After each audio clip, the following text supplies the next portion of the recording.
You got to see how there's a systemic effort to engage in human trafficking, which is the number 2 leading criminal enterprise only behind drugs. And ladies and gentlemen, human trafficking is not a working class crime. I repeat, human trafficking is not a working class crime. You need infrastructure. For example, Jeffrey Epstein worked with JP Morgan Chase, who approved loans and approved bank statements and deposits that we usually would have red flags over these sex trafficking payments that Epstein got. So the point I'm making, I don't want to go into a big spill, but the point I'm making, in order to be a human trafficker, you need infrastructural support. And it's not a working class crime. And this is what our ruling class does. And a lot of people don't want to reconcile with this. So a lot of the Latino community, they're starting to realize that they voted for someone who's engaging in human trafficking and someone who's helping bail out human traffickers.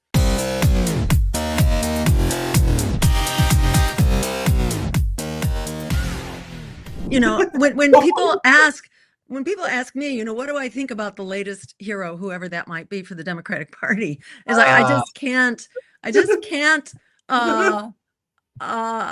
I can't like avoid the reality check that every time a new Democratic Party hero appears, like AOC, you know, I can't give it the time of day, to tell you the truth. And to look at, you know, yeah, maybe what's his name? Zoran will do some good things. I hope so, maybe. But, you know, I'm not holding my breath when he's on stage with the sellouts like AOC. I'm sorry. So, yeah, go ahead. You know, and the Greens I know who are in New York City, they are going to vote for him. They're not going to vote for, you know, any of the alternatives. So they're going to vote for him, but they're not going to work for him that I know of, just because we can't talk ourselves into it. We've just seen this show too many times. And yeah, it'd be great. But remember, it's the money, stupid. It's the money. And the Democratic Party is wedded to the money. The money only gets more concentrated into fewer hands, which is pouring into the Democratic Party. So if you think somehow magically you're going to pry the Democratic Party with its latest hero, whoever that is, away from, you know, the commitments of, you know, its Zionist, militarist, AI, you know, funders, you're not. That's where it is. That's where it's going to stay. So we really have to be harnessing this wave, this uprising that's happening right now, that's bigger than ever. That's where we need to go. So I just want to agree with you. That's fantastically said. We're going to have the AOC and Zoran Mamdani left. You already know they're going to endorse Pete Buttigieg in 2028, right? Because Zoran Mamdani is already building a liberal Zionist movement. He has Zionists that are like, I'm a Zionist, but I support Zoran. You have Zoran Mamdani, who's apologizing for the NYPD, despite lying about defunding them and holding them accountable. Now he's keeping Commissioner, this insane Zionist lady who's been sicking the NYPD on protesters. Zoran Mamdani is going to keep her on the job. So Zoran Mamdani promised to fund the NYPD so they can fight against this quote-unquote rise of anti-Semitism, legitimizing Zionist talking points. So if he decreased the cost of goods, which, spoiler alert, he won't, he meeting with the capitalist class. He conceding to the landlord class already. He is not going to decrease the cost of goods. But even if he get that, I want people just to admit, I'm sorry because Dr. Joe Stein brought this up, at least admit that you are voting for this guy because you want a lower cost of goods in New York. Do not pretend that this man is anti-Zionist. He is meeting with Zionist leaders. He is meeting with rabbis and promising them that he will fund the NYPD so they can crack down on anti-Semitism. What does that mean? With him keeping this NYPD commissioner, they're going to crack down on Palestinian protest. He's having secret business meetings with landlords. But hope you guys have fun. It seems like you guys enjoying yourself in your little popularity games. And I'm glad you said that. And I want your thoughts on this. This is the last. We will get back on track, but we have a lot to discuss, Dr. Stein. I was very excited when I saw you tweet this out because I had a critique of the No Kings rally. I had a stream where I pretty much explained how it was a essentially a neocon pro-war movement. I want to ask you to expand on your thought process here, because this is what you said. You said when it's no kings, no oligarchs, no genocide, and no democratic blather, then I'll go. Do you have anything you want to spout on this, Dr. Joe Stein, and we get back on track? I think it's really important not to get too sucked up in it, because, there's other stuff that we need to be doing. And, it had no demands, it had no, actions, and pro-Palestinian signage was very controversial and often like just sort of called out. So this is like it just reminds me of the astroturf that the Democrats have perpetrated. The protest against Trump's first inaugural, the Women's March. What's always a tip off is if they refuse to allow the pro-Palestinian speakers or alternative parties. If they are trying to silence alternative and independent politics, then that this is basically just a party building exercise. They wouldn't allow Shama Sawant to speak. Shama Sawant was lobbying hard. Like, she's an organizer who won actual victories for the working class, and she's a legitimate candidate. But you know that they refused to allow her to speak because she was going to mention the genocide in Gaza. That's the second that's a clown show. But sorry, you're making great points, Dr. Joseph. Well, I was just going to say, this has always been my experience with them over the years. Back when I was a candidate for governor here in Massachusetts, there was one time, I think it was like it was in 2000.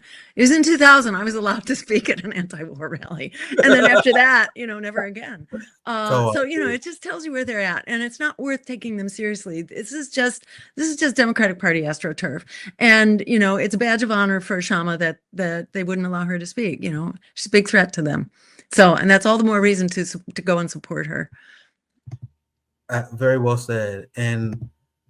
And I was mentioning before, and you had me fired up, and that's why I dig this up, because we're in this great moment right now. Because as people was freaking out when Trump won, what did I tell you guys after the election? I'm like, this is fantastic, because now you're gonna have people upset at Democrats for throwing the election, for losing, for supporting genocide, and Donald Trump will disappoint.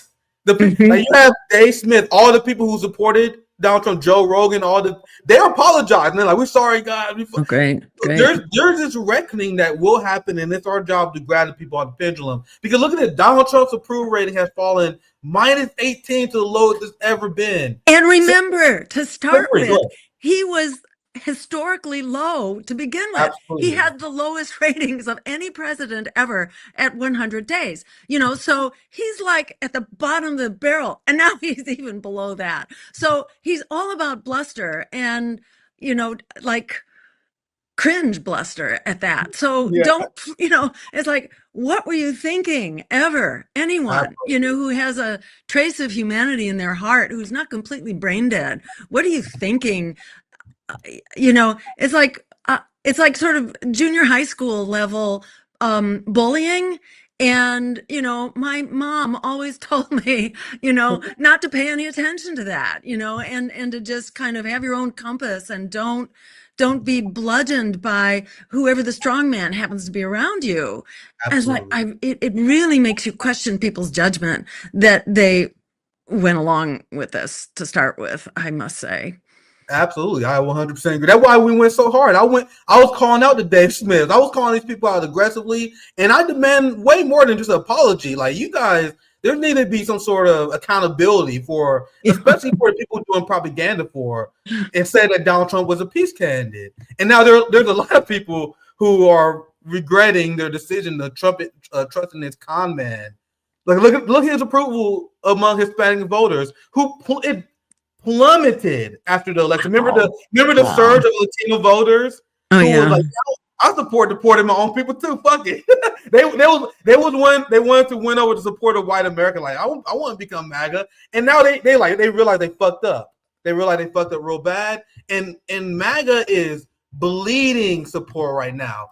The Jeffrey Epstein thing was a gigantic blow to the brand of MAGA, because I use it all the time, because it was a big it's a gigantic revealing moment that Donald Trump's number one priority is protecting pedophiles. Jill Stein, what has Donald Trump built? What has he done for the American working class? In fact, I will make the argument that Donald Trump is enabling a human trafficking ring. This is a conversation that Americans are not ready for, Dr. Jill Stein. They're not ready for this conversation. They're not ready for this conversation how the United States systemically enables human trafficking. And here's a glaring example of this. There's around 1,200 immigrants that was held in Alligator Alcatraz that are now missing. Yeah. Family members can't locate them. Their Yeah. names have disappeared from the online database. And this is not just a Trump thing. We have these people disappear under Joe Biden kids in cages scandal. You got to see how there's a systemic effort to engage in human trafficking, which is the number 2 leading criminal enterprise only behind drugs. And ladies and gentlemen, human trafficking is not a working class crime. I repeat, human trafficking is not a working class crime. You need infrastructure. For example, Jeffrey Epstein worked with J.P. Morgan Chase, who approved loans and approved bank statements and deposits that we usually would have red flags over these sex trafficking payments that Epstein got. So the point I'm making, I don't want to go into a big spill, but the point I'm making, in order to be a human trafficker, you need infrastructural support. And it's not a working class crime. And this is what our ruling class does. And a lot of people don't want to reconcile with this. So a lot of the Latino community, they're starting to realize that they voted for someone who's engaging in human trafficking and someone who's helping bail out human traffickers. Jill, I know I went on a long spill there. This is a great conversation. Anything you want to add to this discussion before I move on, Dr. Stein?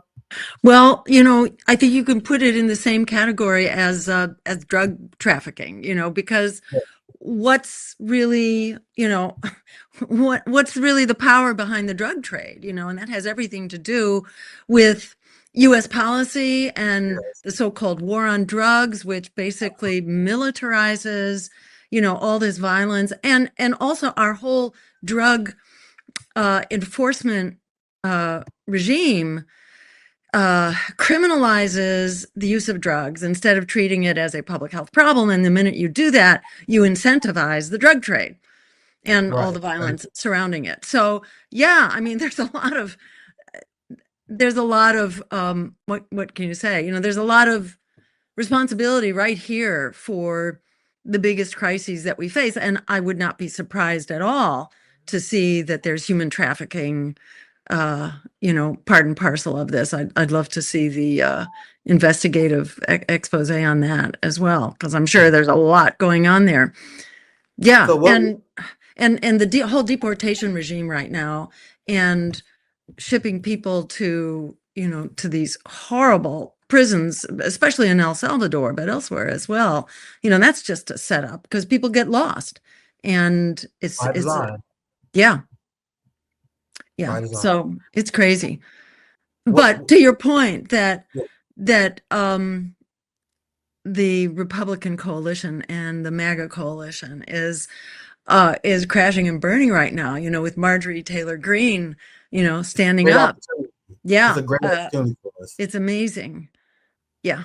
So again, I want to just really encourage people to take action, and on the issue of the genocide, this is stoppable. And in the process of stopping the genocide, we really dismantle the empire in a very big way, and go to Lifeline for Palestine and just become a part of this continuing ongoing network which, by the way, and we'll talk about the labor piece of this in a minute, is incredibly exciting. Yeah, we're going to get to that.